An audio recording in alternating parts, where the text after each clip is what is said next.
A minha ideia é ir de encontro a mulheres inspiradoras que tiveram a coragem de se questionar e respeitar a resposta que tiveram de si mesmas. Mulheres que respeitaram a sua própria voz e que de uma forma muito única e especial emprestam um pouco dessa voz para cada uma de nós.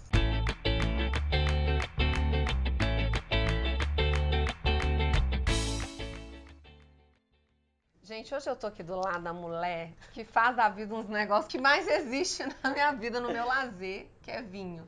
Laura Wortmann, que eu acho esse nome muito chique. Sommelier chefe. E o chefe eu boto porque ela é super assim, eu sou sommelier chefe, amor. É a pessoa que manda no negócio todo. Da Mistral, que é uma das grandes importadoras, uma das maiores importadoras de vinhos aqui do Brasil. Mas assim, antes disso, ela foi sommelier lá na Espanha, maître na Espanha também. A bicha simplesmente foi cozinheira nos Estados Unidos. Tá tudo certo. Mas antes disso, meu amor, ela fez direito na PUC lá do Rio Grande do Sul. É disso aqui que a gente tá falando, a pessoa que mudou a vida toda. Ai, Lili, eu desde pequena, eu busco uma coisa de felicidade, assim, que a minha mãe não entendia. Tanto que eu faço terapia desde que eu tenho 9 anos. Então eu não me contento em não ser feliz. Na época da faculdade, eu tinha 17 anos. E aí eu tava na dúvida, psicologia e direito com 17 anos. E aí a minha mãe, ai, minha filha, eu te acho tão justa, faz direito. Fiz direito. Na metade da faculdade, quando eu me dei conta que eu tava fazendo, eu falei, gente, não gosto disso. Mas você fez uma outra faculdade junto. Fiz sociologia. Que me arrependo de não ter terminado, porque eu fiz 2 anos e adorava, mas não terminei por quê? Porque eu não gostava de pedir dinheiro. Aí eu precisei começar a trabalhar. Aí eu não tinha 36 horas no dia, né? Só tinha 24. Aí não dá. Aí eu comecei a trabalhar numa loja pra não pedir dinheiro e fazendo direito. Então, no meio da faculdade, eu resolvi que eu não gostava muito daquilo. Então, que eu queria viajar. Aí minha mãe disse, senta. Vai terminar a faculdade, quando tu terminar, tu faz o que tu quiser. Graças a Deus. Mas você foi pedir emprego numa loja porque você queria ter dinheiro pra fazer suas coisas. Exatamente. Quando eu tinha mais ou menos uns... Logo que eu tinha entrado na faculdade, eu falei, eu preciso do meu dinheirinho. Bom, vou numa loja. Cheguei na loja, até hoje eu lembro dela muito, que é a Daisy. Disse, oi, tudo bom? Você tem experiência? Eu falei, não, mas eu tenho experiência de comprar. Então tu me deixa um dia aqui, se tu gostar eu fico, se tu não gostar, me manda embora. Aí ela falou... Era loja de quê? Roupa?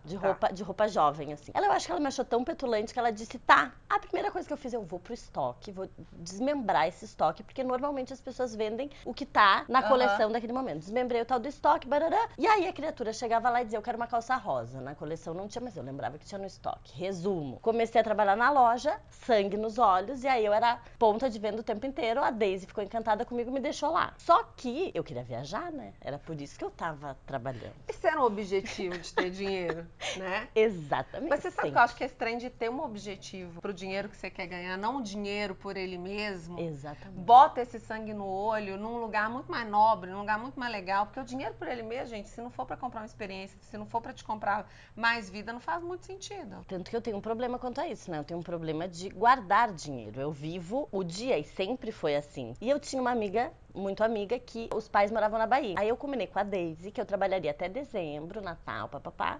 Ela me demitia, eu pegava o dinheiro, viajava, e em março eu voltava. E isso aconteceu. E ela te readmitia. Me readmitia. Tem uma frase que você me contou com essa coisa de você ter seu dinheiro, de querer sacudir, de não querer pedir e tal. Tem uma frase que você me contou que a tua avó fazia você repetir. Sua avó tem quantos anos? Não tá viva Não mais. tá mais? Não, se ela fosse viva hoje, 90 e... Mas ela era... Mas eu achei simplesmente sensacional. Eu vou falar isso pra minha filha agora. Minha avó, enfim, sempre foi um exemplo, mãe da minha mãe, e ela era muito independente, ela trabalhava desde sempre, e ela olhava pra mim e dizia, repete com a avó, o único homem que eu vou depender na minha vida é meu pai. E isso ficou na minha cabeça. Mas aí conta, aí ela te mandava embora em março, você combinou, aí você voltava. Aí eu voltava, fazia uma graninha de novo, em dezembro eu ia viajar de novo. Tanto que uma dessas vezes, a ideia, eu devia ter aprontado alguma, que a minha mãe falou, não, esse ano acho que tem que procurar estágio, não sei o quê. Aí a minha Dinda me deu umas milhas que eu nunca vou me esquecer, umas milhas que eu podia escolher o lugar que eu quisesse. Eu falei, ai, o mais longe que eu puder. Brasil. Aí eu tinha ido num Encontro Nacional de Estudantes de Direito, que eu só fui pra festa. Enfim, conheci uma galera do Maranhão. Vou pro Maranhão. Aí comecei no Maranhão e a ideia era ir descendo. Só que daí eu parei em Jeri. Aí dinheiro acabou, não tinha onde tirar dinheiro na época. Eu falei, mas não tô a fim de ir embora, então vou começar a trabalhar aqui. Arranjei um trabalho num bar em Jeri, que queria virar hippie, queria ficar lá Vender sua forever. arte. Estendi minhas férias até que a minha mãe, tu volta nem que eu vou te buscar de helicóptero aí nesse negócio, porque nessa minhas aulas já tinham começado. Aí voltei. Aí você foi, formou e aí você viajou. Formei em agosto. Em outubro, eu já tava nos Estados Unidos. No meio da faculdade, eu sabia que eu queria viajar. Ah, gente, eu não sou obrigada não, tá? Vamos fazer um tintim. Que aí vai começar a história, vai Desse começar a mundo. saga que vocês não estão entendendo. Que viajar eu já sabia que você queria. E aí? Eu adorava cozinhar. Cozinhava em casa, então eu queria ser cozinheira. Aí eu falei, quero ir pra Espanha. Não sei porquê. Então já tava definido que eu queria ir pra Mas a Espanha, que eu Espanha é queria um ser polo cozinheira. de gastronomia e já era na Sim, época. mas eu tinha uma coisa a mais com a Espanha, não sei te dizer. Eu queria ir. Conversando com uma pessoa e outra, eu tinha uma amiga que tinha trabalhado nos Estados Unidos. E quando eu fui na agência comprar passagem pra Espanha, o cara, que na época era meu amigo, me disse: Laura, quem sabe tu não pega por uma empresa americana? Porque na Espanha é difícil conseguir trabalho. Aí tu fica um pouquinho aquela passagem de um ano, e aí tu faz uma graninha antes de expirar tua passagem, aí tu vai pra Espanha. Falei, show, mais um país. Aí eu conhecia umas pessoas que trabalhavam lá de babysitter em Atlanta, enfim, fiquei lá um pouquinho com elas, que são umas fofas, mas eu queria ir pra Califórnia. Aí essa amiga conseguiu uma entrevista com o Gianni, que eu nunca vou me esquecer, dono do Aquablue. Aí eu cheguei lá, falei que eu queria ser cozinheira, daí ele me perguntou, tu tem facas? Tu tem uniforme? Tu tem experiência? Não. Por mim, tu nem começava, mas começa. Olha Mesma o coisa cara. da loja. E cheguei nos Estados Unidos sem conhecer ninguém. A minha professora de inglês, o filho, tava lá, me conseguiu uma casa com 7 pessoas, enfim. Cheguei petulante, fui. Comecei a trabalhar. Só homens, não tinha mulher na cozinha. E isso faz 16 anos, né, nos Estados Unidos, enfim. Quando eles olharam, o que é essa criatura? E aí eles começaram a me dar receita errada, Aí eu passava as noites fazendo teste pros meus 7 colegas de casa. E eu falei, vou, nem que eu, só por passar por cima deles, eu vou. Eu entrei em novembro, e em fevereiro teve o Valentine's Day. E aí eu falei, aqui é minha revanche. Aí eu tinha feito um monte de sobremesa, e eram 2 restaurantes. E aí, resumo, eu tive que emprestar sobremesa pro outro. Aí me arrepiei até. E aí, depois disso, foi um divisor de águas, que daí eles me respeitaram e aí eles me cuidavam, assim, me levavam pra casa, que eram todos mexicanos e tal, e aí eles viram que eu aprendi a abrir cerveja com dente. Deu um ano, você tinha que ir embora. Tinha que ir embora. Porque perde. Tinha que ir embora por causa do meu visto, da minha passagem, tudo. Aí, bora, agora vamos pra Espanha. Cheguei em Barcelona. Amei Barcelona. Tudo que era trabalho que eu procurava era difícil. Queriam que eu falasse catalão. Minha cabeça não tinha lugar pra falar catalão, né? Mais uma vez, eu falando com a Mames. E Mames disse, minha filha, vai pra Valência que tu vai te encantar. Cheguei em Valência e falei, caramba! Ela tem toda a razão. Aí voltei pro Brasil já pra me inscrever na escola que tinha. Eu não sabia que você tinha voltado, sei que você já tinha ficado. Não, porque eu queria ir com papeles pra poder trabalhar. Então eu me matriculei na escola, vim, fiz os papeles e voltei. Escola de quê? Escola de gastronomia. Aí eu fazendo curso de maître, nos Estados Unidos eu já tinha conhecido o vinho, sempre gostei de beber e já tinha começado a me interessar. Aí nesse curso de maître era uma galera super jovem e eu com meus 23, 24 era a mais velha já da turma, né? E eu também, de novo, pra não pedir dinheiro, eu vendia cerveja no centro de Valência, porque não dava tempo de trabalhar. Se eu tiver pouquinho, eu vivo com pouquinho. Eu vou tomar, por exemplo, eu me lembro até que eu tomava na época Bellini, porque o espumante era bem bagaceirinho, aí misturava com suco de pêssego, ficava uma delícia. E aí vai crescendo e vai mudando, entendeu? Mas a gente se adapta pra ser feliz. Isso é quase sensacional, a gente consegue. A gente consegue.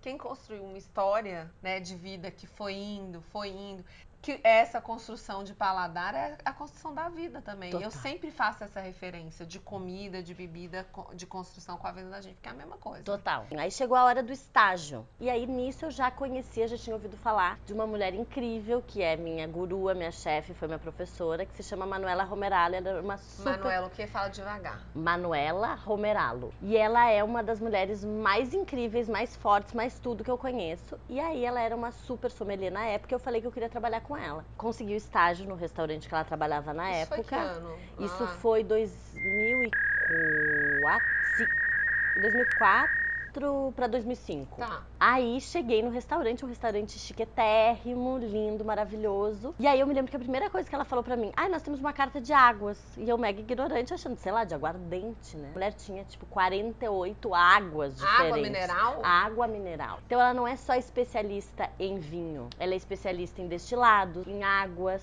E ela foi campeã mundial de charuto. Ela foi a primeira mulher campeã mundial de charuto. Charuto. E aí você começou a fazer estágio com ela? Com ela. E aí eu era assistente dela. Aí fui trabalhar em outro lugar também com estrela Michelin e tal, fiquei lá um tempo. Gente, quem não sabe, estrela Michelin é premiação de excelência de restaurante. Você tem de 1, 2 e 3.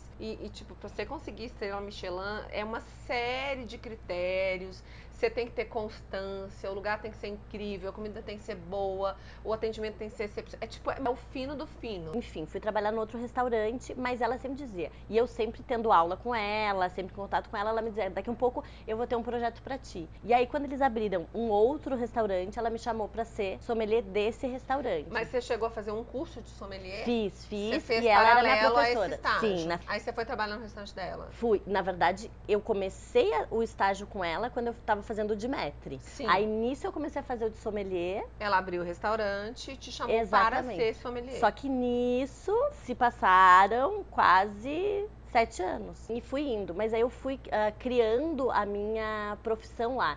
E eu sempre escutava muito essa coisa. Ai, você não passa preconceito? Eu já ia te perguntar, era tá aqui, ó. O mundo do vinho é um mundo de homem? Eu não passei por isso, porque eu comecei a fazer, mais uma vez, eu não passei por a questão da mulher, porque eu tive essa avó e essa mãe. No mundo do sommelier, eu tive a grande. Mas que já era uma referência. Que era uma referência e que era respeitadíssima. Então você já foi. Fomentava muito, de forma natural, essa parte da mulher. Ela tinha muitas assistentes. Ela, por exemplo, adorava cheirar o vinho com mulheres grávidas, porque a mulher sente mais aroma. Sim, abre. Exato, a percepção. Então, assim, eu não senti muito, vou te ser bem sincera, assim, que eu não tive muito essa coisa. Não sofreu, mas no seu meio, por exemplo. Não quem tá começando a carreira agora, mas as sommeliers que conseguiram subir na carreira. Mais homens ou mais mulheres? Mais homens. Mas essa questão da parte masculina, tá claro que existe. Eu digo que eu não senti porque eu trabalhei com ela. Eu terminei sendo sommelier de um dos melhores restaurantes da cidade que eu trabalhava. Mas como? Me dedicando e tendo pessoas que acreditavam em mim. Que diziam que não me interessava o que eu sabia, que gostavam da minha índole e da minha vontade. E que o resto eu podia aprender. E eu hoje olho pra trás, como eu te falei, até no telefone, eu não consigo me ver tendo feito tudo isso. Porque até hoje eu tenho essas inseguranças de dizer, será que eu consigo ou não sei tudo? Eu me lembro da época que eu cheguei pra Manoli, quando ela me chamou pra esse cargo, que logo depois eu comecei a chorar, eu falei, eu sou uma fraude, eu não sei nada. E aí ela começou a rir da minha cara, e ela falou, graças a Deus, chegamos no ponto que eu queria. Quando tu vê que tu não sabe nada, é porque tu tá começando a entrar profundamente na coisa. E aquilo me ficou na minha cabeça. Vamos usar uma coisa que eu falava muito, até essa questão de, eu cheguei lá, eu sei exatamente o que eu tô fazendo, a minha família... Aí, cara, você não se move. Quando a gente acha que tá pronto, é aí que a gente começa a perder. Porque idiota que acha que sabe tudo no mundo tá assim, ó. Principalmente porque quando a gente entra nessa coisa do já sei, tô pronta, tô não sei o quê, tu fica naquela tranquilidade de não ter que preparar mais. E eu até hoje, se eu vou dar um treinamento ou qualquer coisa, fico nervosa, eu estudo de novo, e é uma coisa que eu faço gente, sempre. Eu tenho diarreia gases em véspera de palestra. Já falei para mais de 8.000 pessoas e eu fico desesperada, porque eu quero que cada fala minha seja pertinente para aquelas pessoas, seja bacana, seja importante, seja relevante. E agora a gente vai entrar. Ah, não vai entrar não, porque aí você voltou pro Brasil. Porque teve aí uma paixão, fez 30 anos, quis voltar pro Brasil, se apaixonou por Lolo, que saiu daqui agora com a marido dela. E aí você resolveu voltar pro Brasil, que eu achei demais a história. Falou assim, não, eu preciso ficar um tempinho sem fazer nada. Exatamente, porque na verdade o que acontece? O Lolo eu conheço das andanças aquelas da Bahia, meu apelido de sempre é Lalá, e o dele de sempre é Lolo. E aí essa minha amiga tinha um namorado que era amigo do Lolo, e quando ele me conheceu, ele disse, é impossível que uma Lalá não conheça o Lolo. E aí nos apresentou, mas enfim, aí nos conhecemos, nos gostamos e tal, mas não ficamos nos falando, tá. Aí a vida separou, mas a gente sempre se falava por internet, às vezes, aí eu tive... É aquela famosa gaveta. Exatamente. E aí, quando eu tava em Valência, uns 2 anos antes de eu voltar, eu encontrei ele na internet. E aí, ele me contou da vida, e eu justamente estava vindo pra renovar uma documentação. Porque Orkut, não? Eu acho que era Orkut. Aí, eu voltei, ele me disse que ia me buscar no aeroporto. Saí do aeroporto, olhei, não tava. Falei, já até parece que eu vou ficar esperando. Mentira, imagina se a criatura não veio. E eu não tinha celular na época, não me lembro como é que era. Fui embora. Ele jura até hoje que foi me buscar. Eu não sei, enfim, mas tudo bem. Engatamos um namoro até sair minha documentação, que saiu 4 meses depois. Um outro curso que eu tava fazendo tava saindo lá. E aí ele super me apoiou. Tipo, volta que eu vou te visitar. E aí a gente ficou namorando à distância 2 anos. E lá pelas tantas deu os 30. Tava difícil namorar à distância, daí eu falei, quer saber? Vou voltar pro Brasil pra recomeçar minha vida, porque senão eu vou ter que ficar aqui. Aí ele morava aqui em São Paulo, eu falei, bora pra São Paulo. Conhecia São Paulo de passear. Ai, agora eu vou ficar uns 10 dias tranquila em São Paulo conhecendo. Depois vou ficar um mês com a minha mãe. Na volta eu vou pensar o que eu vou fazer da minha vida. Que no segundo dia eu tava subindo pelas paredes. Eu falei, Jesus Cristo, imagina se eu viro a sombra dele, se eu não tiver meus amigos, se eu não tiver minhas coisas e parará. Sabia que eu não queria mais trabalhar em restaurante, porque ele não era de restaurante. Aí eu falei, tá, não quero mais restaurante. Aí ele me falou, lá, procura uma importadora. A melhor é essa. Me deu o portfólio da Mistral. Quando eu abri, olhei, você conheceu eu falei, quê? Todos os produtores que eu amo aqui. Ah, eu quero trabalhar aqui. No mesmo dia mandei um currículo. No terceiro dia eu já tava fazendo entrevista. E foi a única entrevista que eu fiz. Tô lá há 9 anos. Então pronto, a bicha tem 9 anos, que ela é sommelier e é chefe lá da Mistral. Agora eu quero entrar numa outra coisa, assim. Eu amo os vinhos da Mistral. Eu amo o vinho de vocês. Gente, vocês não estão entendendo. A Mistral, que é essa empresa que ela veio e bateu na porta. Tudo bem que com toda uma história de estudo. É gigantesca, é coragem também de se expor. E eu comecei trabalhando, na verdade, eu sabia que eu queria trabalhar lá. Eu não sabia o que eu ia fazer. O salário inicial era... Mas eu falei, quem tem que mostrar sou eu. Porque não sou hoje, eu que quero trabalhar hoje lá. ela tá... Segura. Hoje ela tá assim, ó. Ai, a louca. Não, hoje eu faço bastante coisa, bastante evento, evento, treinamento, e adoro. Explica, exato. Agora a gente vai entrar nessa área e a gente, fica aí que vai ter dica de vinho. A gente vai aqui continuar tomando o nosso vinho. Você me inspirou a ter coragem de ir atrás da minha felicidade cada vez mais. E eu tenho certeza que outras mulheres aqui vão se identificar. Tu que inspira, Lili. Mulherada com 20, com 30, com 50, com 60, sempre é tempo da gente ir atrás do que faz a gente feliz. E a felicidade, ela pode estar escondida naquele lugar que você não tem coragem de olhar. Se inscreve, ativa as notificações, dá um joinha e segue a Lala, @LalaCW lá no Instagram. E